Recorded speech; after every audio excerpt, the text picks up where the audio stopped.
কিডনির পাথর হলেই কি চিকিৎসা লাগবে? আমরা বলি সব পাথরের চিকিৎসা লাগে না। পাথরের সাইজের উপর নির্ভর করে, ওর অবস্থান বা লোকেশনের উপর ভিত্তি করে এবং সিমটমস বা লক্ষণ উপসর্গের উপর ভিত্তি করে একজন ইউরোলজিস্ট বা কিডনি পরামর্শক নির্ধারণ করে যে কখন তার চিকিৎসা লাগে অথবা লাগে না। আপনার দুই দিকের পাথর হয়েছে, দুই কিডনির নলে পাথর আটকে গেছে এবং আপনি বমি করছেন, খেতে পারছেন না, গায়ে জ্বর এসে গেছে, তাহলে বুঝতে হবে যে আপনার কিডনি নষ্ট হয়ে যাচ্ছে।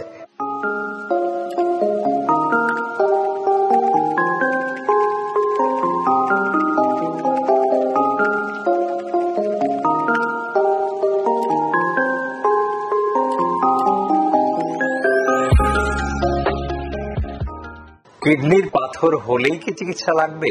এই ধরনের প্রশ্ন প্রায়শই আমাদেরকে শুনতে হয়। খালি আমাকে নয়, আমাদেরকে শুনতে হয় যে পাথর হয়েছে। অনেকে আমাদের শ্রমিক, যে আমাদের ছেলেরা যারা মিডল ইস্টে চাকরি করছে, ওখান থেকে অল্প একটু পাথর হলেই ফোন করে অথবা চলে আসতে চায়। আমরা সব পাথরের চিকিৎসা লাগে না। পাথরের সাইজের উপর নির্ভর করে, ওর অবস্থান বা লোকেশনের উপর ভিত্তি করে এবং সিমটমস বা লক্ষণ উপসর্গের উপর ভিত্তি করে একজন ইউরোলজিস্ট বা কিডনি পরামর্শক নির্ধারণ করে যে কখন তার চিকিৎসা লাগে অথবা লাগে না। যেমন ধরুন 5 মিলির নিচে যদি পাথর হয়, পাথরের সাইজ যদি 5 মিলির নিচে হয়, এক কথায় চিকিৎসা লাগবে না, নো চিকিৎসা।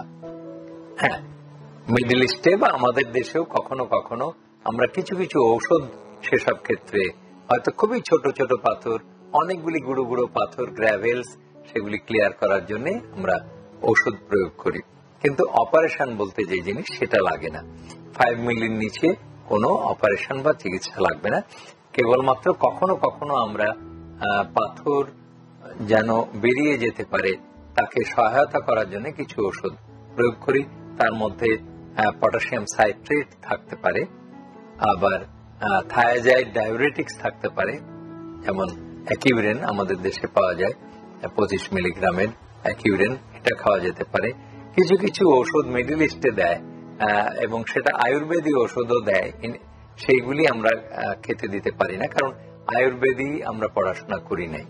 অথচ মিডল ইস্টে বেশ ভারতীয় আয়ুর্বেদিক ওষুধ ওখানে চালু আছে এবং আমরা যতগুলি শ্রমিক পাই ওখান থেকে আসে, তারা এই আয়ুর্বেদিক ওষুধগুলি কিনে বড় বড় কৌটা হাতে করে নিয়ে আসে, অনেক দাম। আমাদের দেশে কিছু বিদেশি ওষুধ পাওয়া যায়, রাভাটিনেক্স বা রিনালফ, এগুলি অনেকে প্রয়োগ করেন, কিন্তু খুব একটা অথেন্টিক বা বিশ্বাসযোগ্য ভাবে টেক্সট বা আমাদের বই পুস্তকে আসে নাই যে এগুলি খেলেই পাথর বেরিয়ে যাবে। কিন্তু ছোট পাথরের এক কথায় আমরা বলি যে উদ্বিগ্ন হওয়ার কিছু নেই, দুশ্চিন্তা করার কিছু নেই, ছোট পাথরগুলি চিকিৎসা লাগবে না। এরপর আসছে 5 মিলি থেকে একটু যদি বড় হয়, তখনও অপারেশন লাগে না। 1 সেন্টিমিটার পর্যন্ত আমরা ESWL বা স্টোন ক্রাশ করে দিতে পারি। সুতরাং 1 সেন্টিমিটার পর্যন্ত কিন্তু কোন রকমের কাটা ছিঁড়া ফুটো ফাটা কোনো কিছু করা লাগলো না।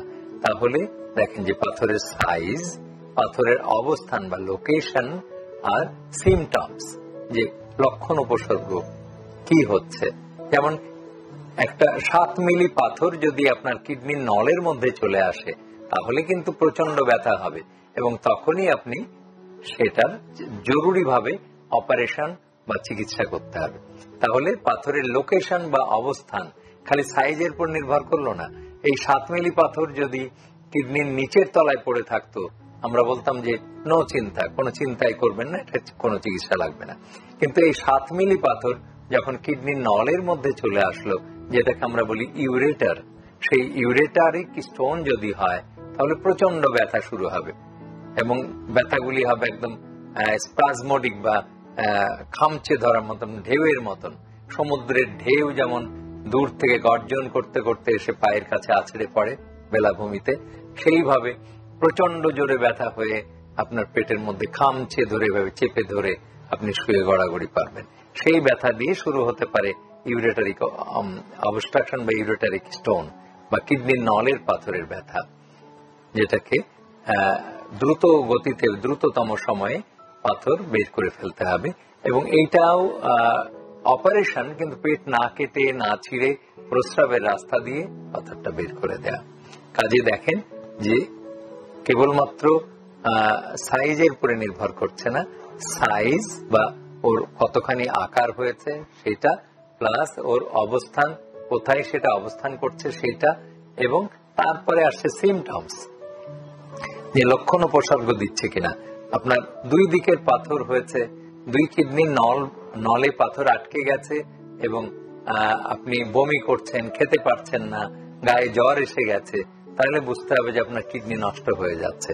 কাজে এইটা নিয়ে আর এক বিন্দু সময়, এক মুহূর্ত সময় অবহেলা করা যাবে না। দ্রুত গতিতে হসপিটালাইজ করে তাকে পাথর, অন্তত একটি থেকে পাথর বের করে দিতে হবে, তাহলে রোগীটা পাথর বের করার পর দিন থেকে সুস্থ হয়ে যাবে। কাজেই আবারও আমি স্মরণ করিয়ে দিচ্ছি, পাথরের চিকিৎসা সব সময় অপারেশন লাগে না, এটা নির্ভর করে ওর সাইজ, অবস্থান এবং সিমটমস এর উপরে। নিয়মিত স্বাস্থ্য বিষয়ক পরামর্শ পেতে আমাদের চ্যানেলটি সাবস্ক্রাইব করুন এবং বেশি বেশি লাইক ও শেয়ারের মাধ্যমে সবাইকে আমাদের সাথে সংযুক্ত হওয়ার সুযোগ করে দিন।